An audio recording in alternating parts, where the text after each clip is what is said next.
Well, we're working on the combine again. Right, Teeter? Huh? What you think? What you think? So, this probably isn't going to be that long of a video, but this is going to be a story of some bearings. So, as you recall, I guess we will refresh. I needed to replace the bearings in the end of the brake housings, those carrier bearings. Well, if you recall the last video I was working on this, I was still waiting on them. They were supposed to show up that next day after I took that last video working on this, if I remember right. And they did. And I went to replace them. So, as you can see, I've got 3 boxes here. Actually, there was 4 at one point. But we will get to that part of the story later down the line. So, this is what the bearings are supposed to be. Come on, out of the box. This guy right here. 62mm OD, 40mm ID, 15mm wide. That's the right bearing. In the first set of bearings I got, this is what was in one of the boxes.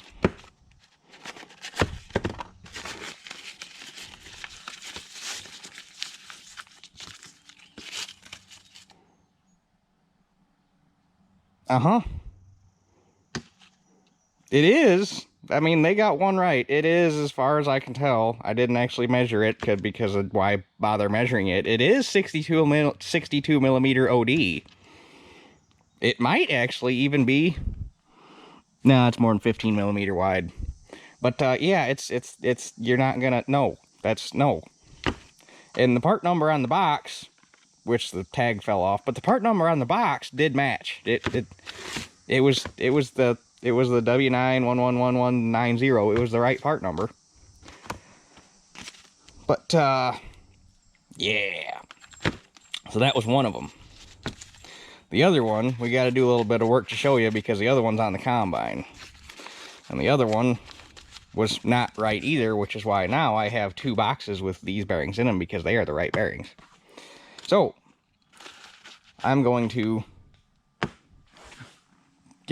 we'll go take apart a brake housing and I'll show you what's going on with the other bearing and why I now have 2 of these. Okay, so I've already got the stub axle unhooked, obviously.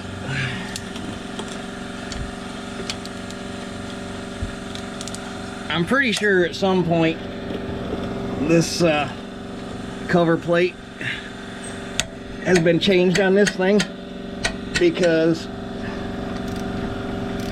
the rest of the transmission has got paint on it and this does not. Like, it is a solid ball of rust.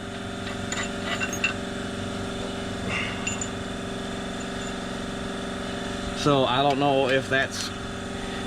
I don't know if they had some sort of issue at some point in its life and ruined that cover plate and went to a salvage yard and got one off of a parts combine and didn't bother to change the bearing, which is why the bearing went out, or what. It's one of them deals, if only this thing could talk, it'd probably have some stories to tell.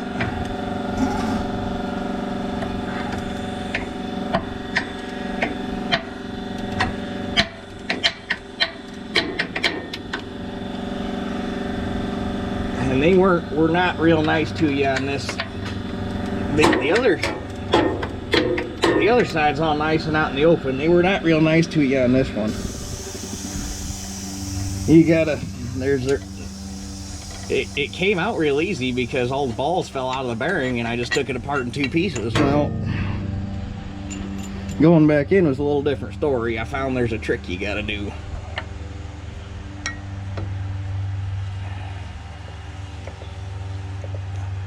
And what a trick it is.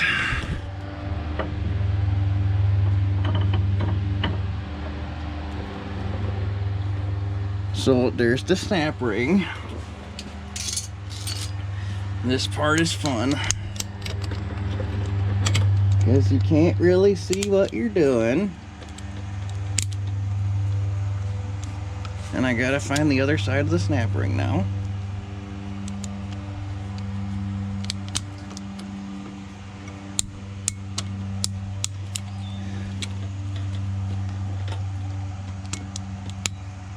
And these snap ring pliers have seen better days, so this is a little bit of a trick. So you get that snap ring out. Whoops. And then you push the axle back in. And then you wiggle this thing off, this cover plate off. Which, it would have been really fun getting this apart with the old bearing in it, because the old bearing was stuck.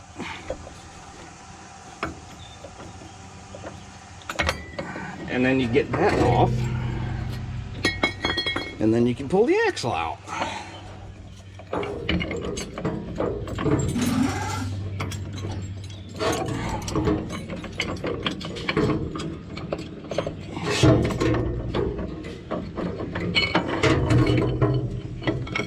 Yeah, it was fun figuring that one out.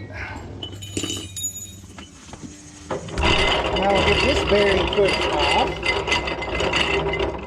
and I'll show you what we got going on here.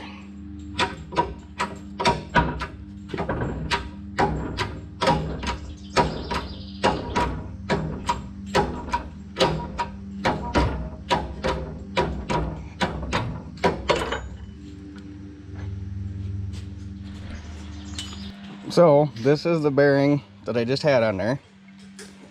62mm OD, 40mm ID, 13mm wide.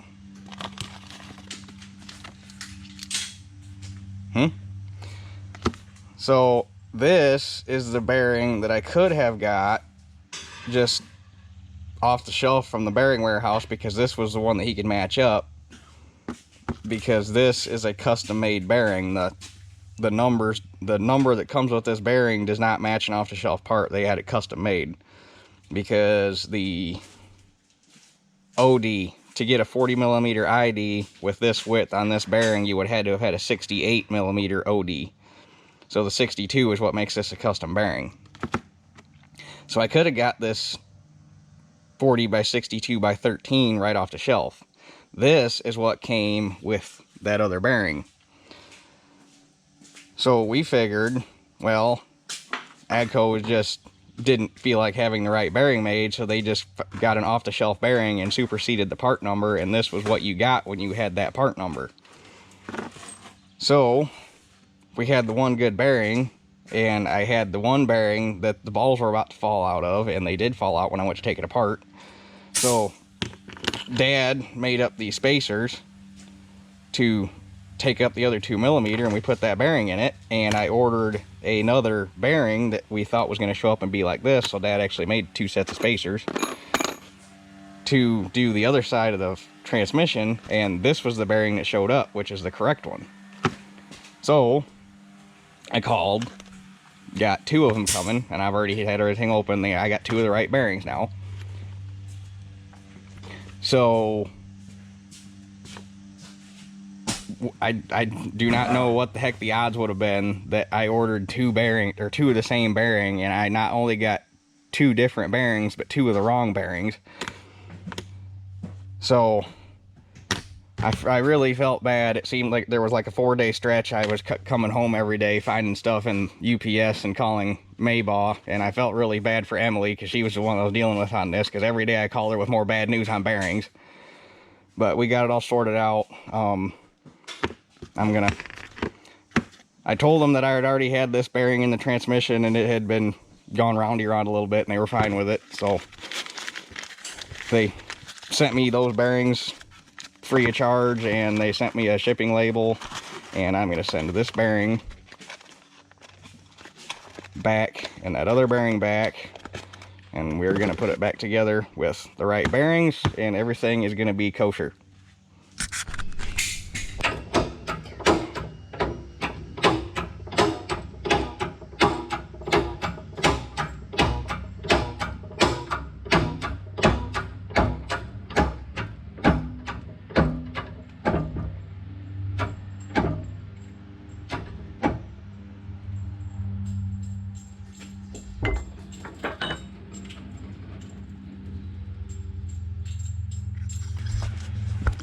All right, so I got both bearings in. We are finally kosher there.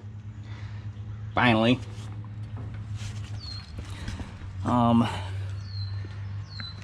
And I have to, there's something else I wanted to do while I had it over here. What the hell was it? Oh, I have to pull the top sieve out real quick. I was just gonna let it ride till fall, but I'm here, I got time. I noticed when I was power washing it last year, this center finger bar on the top sieve, the spot welds broke. So before I lose that, I'm gonna pull that out, see if I can finagle the spot welder in there. I think I can. Maybe. That's gonna be kind of tight. If I leave it like that, I should be able to pinch it. I think I can get it, hopefully. Otherwise, you gotta take the sieve apart, and that's not overly fun, I don't think, if you can even get it apart without destruction.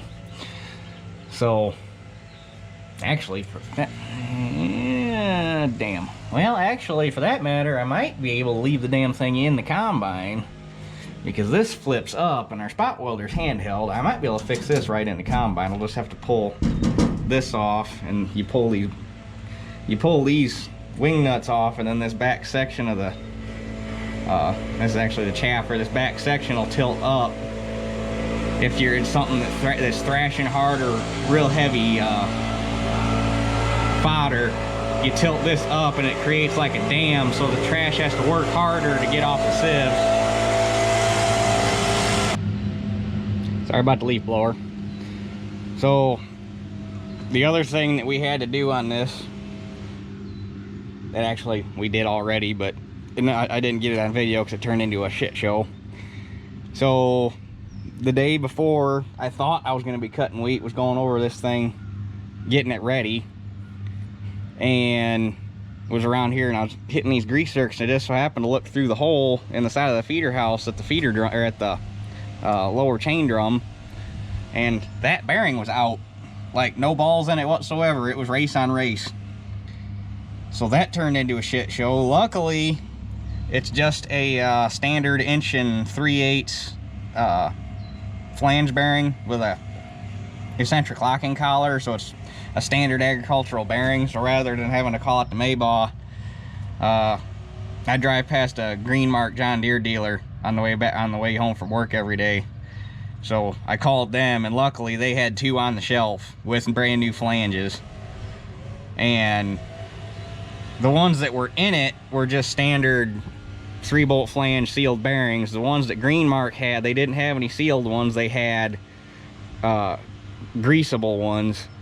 And at first, I was apprehensive to buy them, but then I thought, you know what? You got a big enough hole here that you can get a grease gun in there.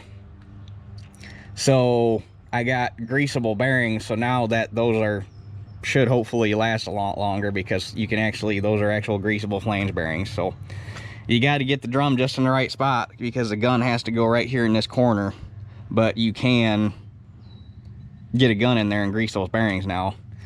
But that turned into a shit show, because that shaft goes all the way through, and it's just a straight 1 3/8 shaft. So I had to cut the bearings off, had to drop the head, pull the cover plate off the front of the feeder house so we get in there, pull the bottom cover off the feeder house, because this whole tensioner assembly has to come off, so you got to get in there with a wrench to get the bolts off. So basically we had to break the feeder house chain, had to take the drum out of the machine. It was fun. It was a good time. But it's got brand new bearings in it now. We're good. So that means next year I'm probably going to go ahead, pull the feeder house, and put new top bearings in it so that the feeder house is done. So, but I think all I had to do was change those bearings. It's already greased. It's already ready to rock and roll. All I want to do is fix that fin, and I think we're good. Okay, so I'm all set up here. I found a spot where our spot welder can reach everything here. So we're gonna give her the good old college try.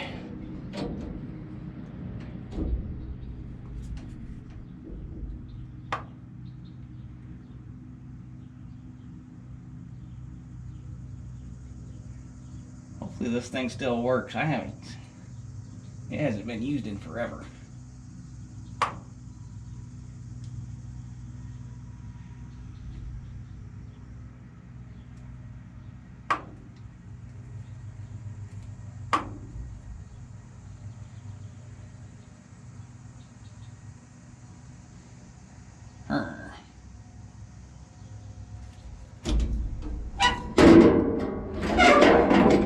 It would appear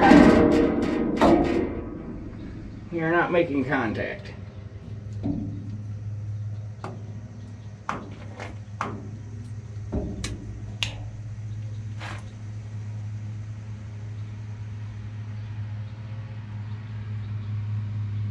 I can feel it buzzing, so I know the welder's working. I might have to try to do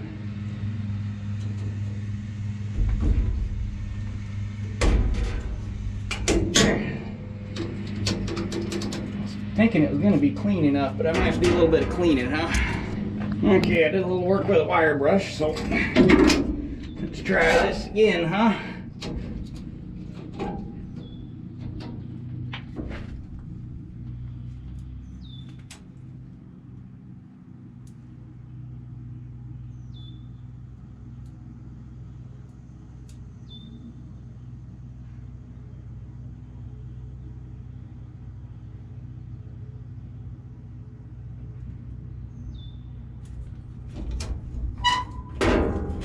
Still nothing. What is your problem?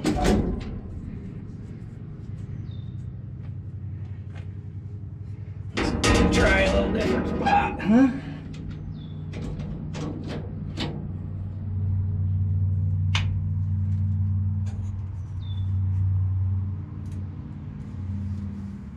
There we got something going on.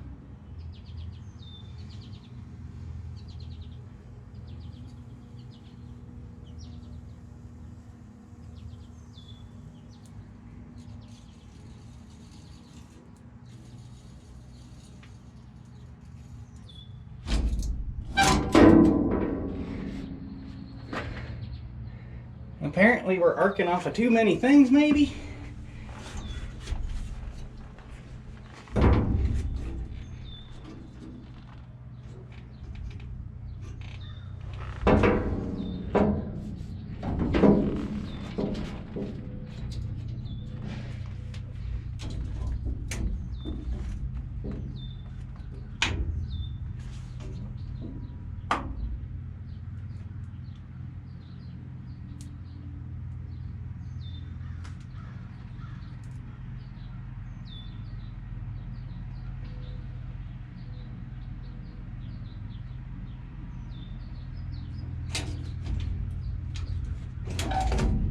Alright, I'm getting confused. Of course, I can't remember the last time this welder was used either, so that could be part of the problem. Alright, I gave up on that damn spot welder, so I just spun the combine around, got the ass pointing toward the shop so I can get the wire welder out, and I'm just gonna, there's a hole right here where the old spot weld broke. I'm just going to try to buzz that shut with a little buzz from the wire welder here.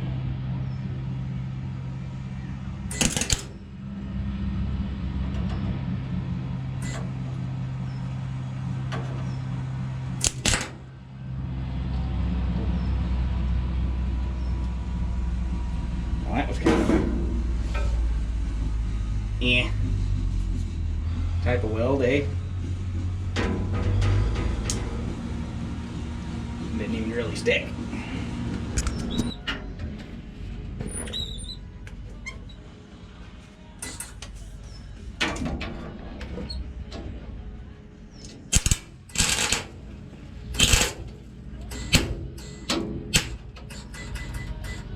Why are you sticking, you son of a bitch?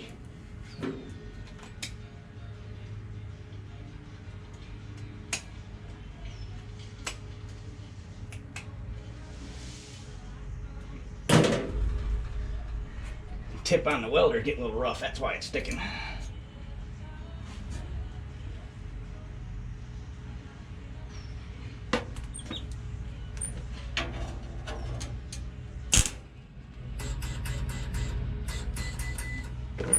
damn it, I might have to change that tip to get this job done.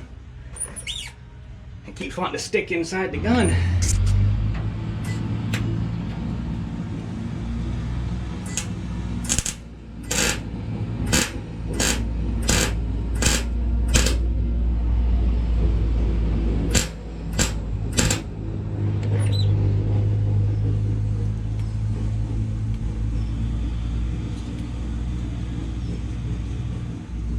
I knew this was going to be an ugly fix. That's why I didn't want to do it this way, but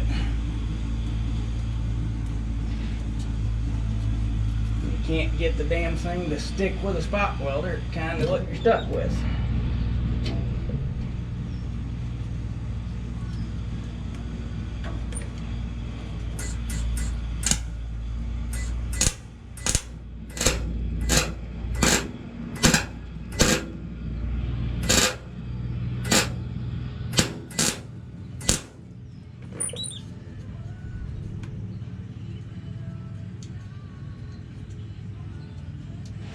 Too bad. A little bit of a pile.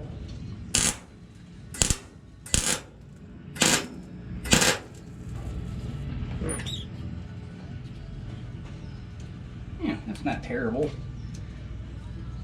Sand a little bit of the bubble off. It's more stuck than it was, that's for damn sure. Well, there's that.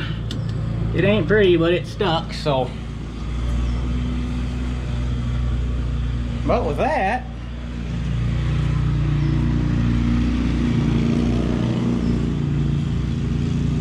I think we're pretty much ready to rock and roll.